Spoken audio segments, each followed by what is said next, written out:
cage. Traffic would be so much better. But they don't. Margarita. Oh yeah. And that message should be pretty easy to understand. Right now he's trying to tell me to go away. Now say if I were to push my limits or push my boundaries, if I were to go full Ace Ventura and jump on his back, and he turns around and rips off my leg, who's to blame for that happening? What would you guys say? You. It is all your fault. You're the reason I'm in here right now with this thing. No, it's absolutely my fault. I made a decision. I made a decision to treat this animal for what I want him to be rather than what he is. And if I make a decision and it doesn't pan out in my favor, that does not give me the right to play a victim of the circumstance in which I am created. I know what he's capable of, and as long as I operate within the limits of respect, and I maintain boundaries with him, I can't get hurt. As long as I don't do anything stupid. Play stupid games and win stupid prizes. But this is what will happen out in the wild with several animals, where people will go and they'll mess with them, they'll push the buttons, they'll get themselves hurt. Then they say it's a vicious wild animal, and these guys can't hire a legal team.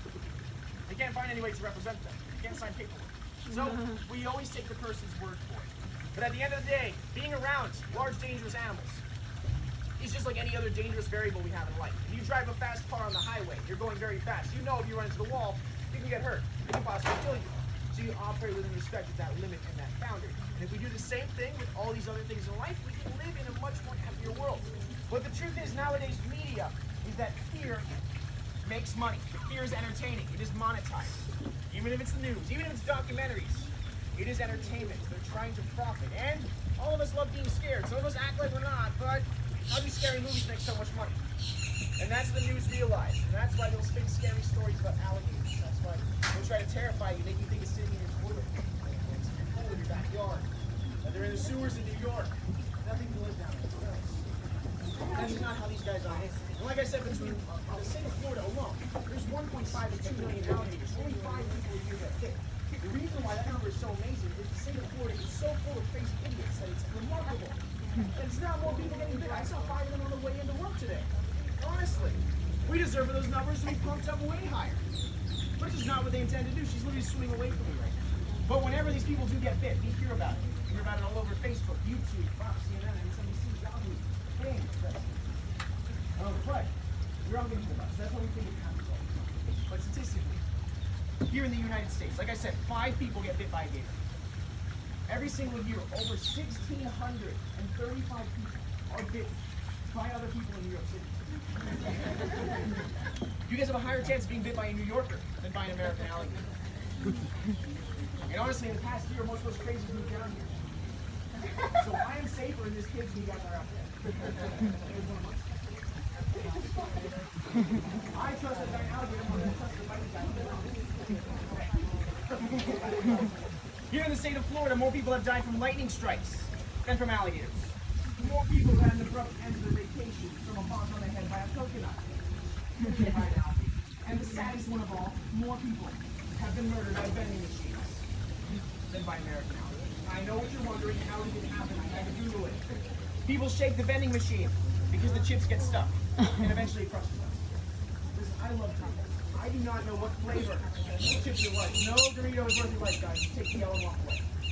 But at the end of the day, it just goes to show you how much media influence our ideas and our opinions. But with everything in life, knowledge is power, and fear is fear of the unknown. But if you educate yourself, if you fully understand what these things are, you can formulate your own opinions about it, and it will be in a much better way rather than taking somebody else's opinion. And some people have a hidden agenda. I don't want to have it. But at the end of the day, alligators are now, in saying that, I want to give everybody a very cool opportunity. I think we've calmed down, so I think I'm going to give everybody a chance to actually better. I'm going to be all the youngest to go first. Everybody's comprehensive health care? Why not? No, what I will be doing is not going to bring on one of our little babies.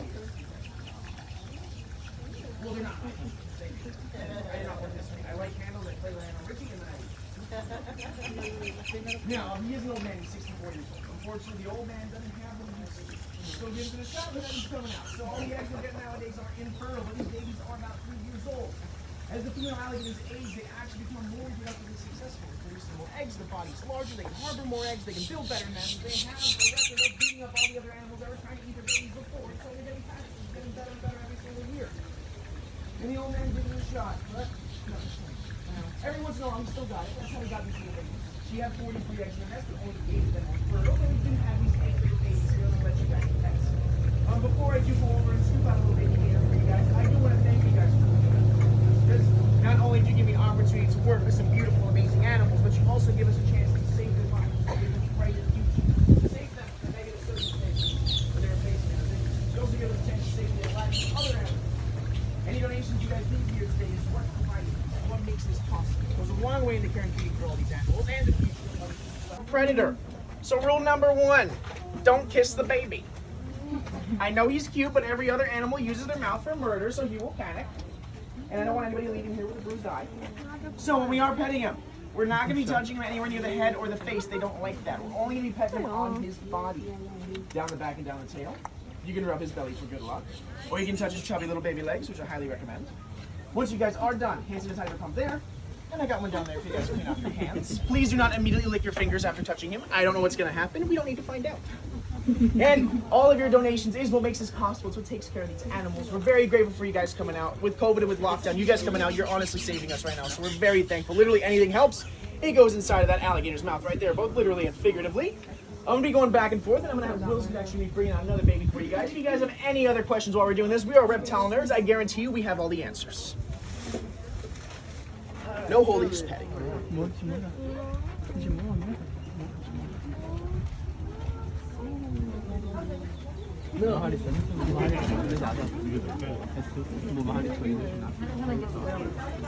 They feel like a giant fingernail.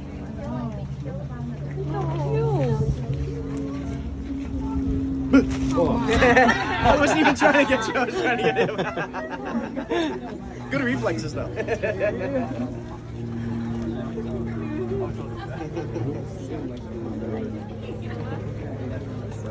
Is that the one that bit you? Oh, they've all bit me. Well, except for like 2 of them. What we do is we wait for them to bite us, and that's when we name them. Some of the names are very vulgar.